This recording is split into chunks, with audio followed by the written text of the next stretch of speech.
Today, we're joining thousands of fans to cheer on Team Canada as they take on Switzerland in a crucial FIFA World Cup match. The atmosphere is electric and the crowd is buzzing. Every chant, every cheer, and every voice matters. This is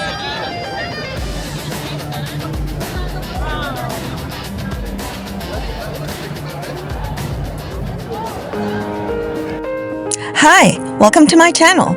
My name is Feely, your Filipina connection living in Vancouver. Join me as I explore the Canadian way of life and see how a Filipina is navigating and enjoying her life in Vancouver. From college. Yeah. Oh, wow.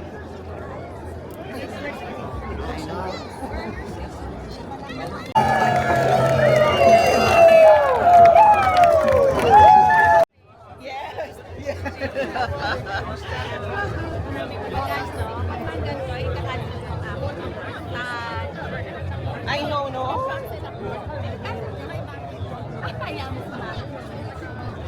Alam niya na yun. Legal na yun. Yeah.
Although mas maganda yung upuhan natin pag nandun tayo sa gitna. Kunyari, bilong na bilong tayo.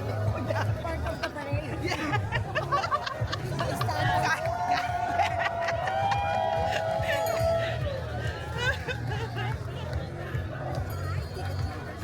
I know.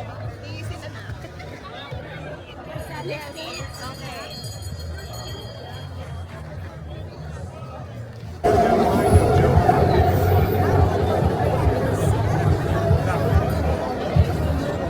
Hey guys! I'm actually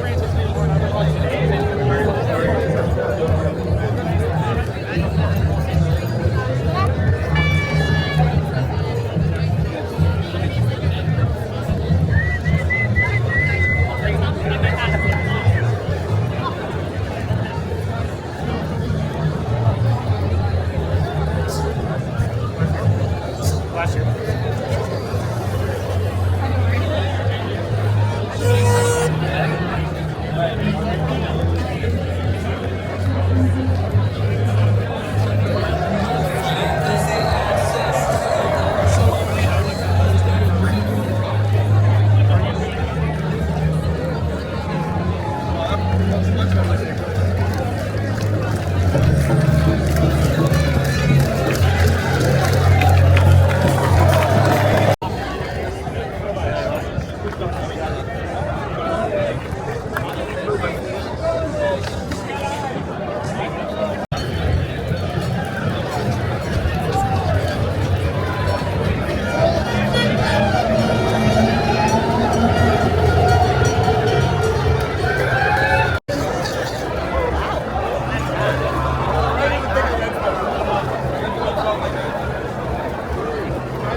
you downtown?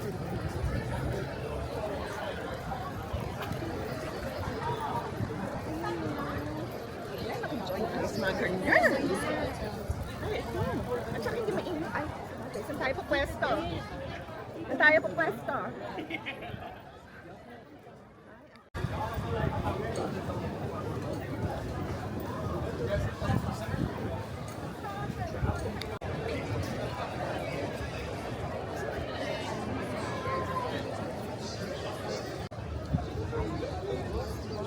Yun nga.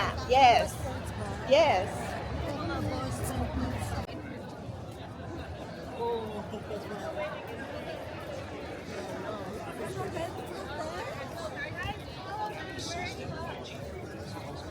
Kailangan matangkad ka dito. How about doon?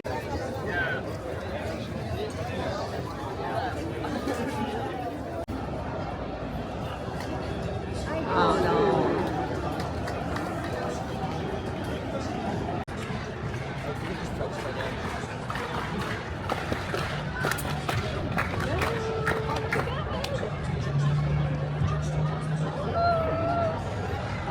Oh, really?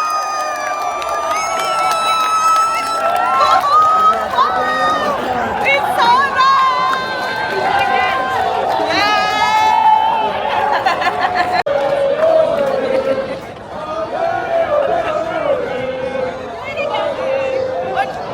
Well, it wasn't the result Canada was hoping for, but the journey is far from over. I know, The alam loss mo? to Switzerland means Canada finished second in the group, but they've still made history by reaching the FIFA World Cup knockout stage for the first time.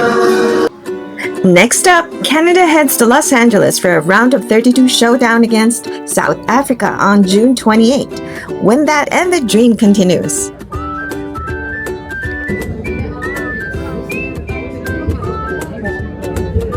Oh, wow. Woohoo! Time to go home. Grabe. Super duper saya. Kaya lang di nanalo ang Canada. Thanks so much for watching. If you enjoyed this video, don't forget to like, subscribe, and join me in the next one as we continue following Team Canada's World Cup journey. Up next, I'll bring you along with me to witness lots of fun and celebrations at the Granville Street in downtown Vancouver.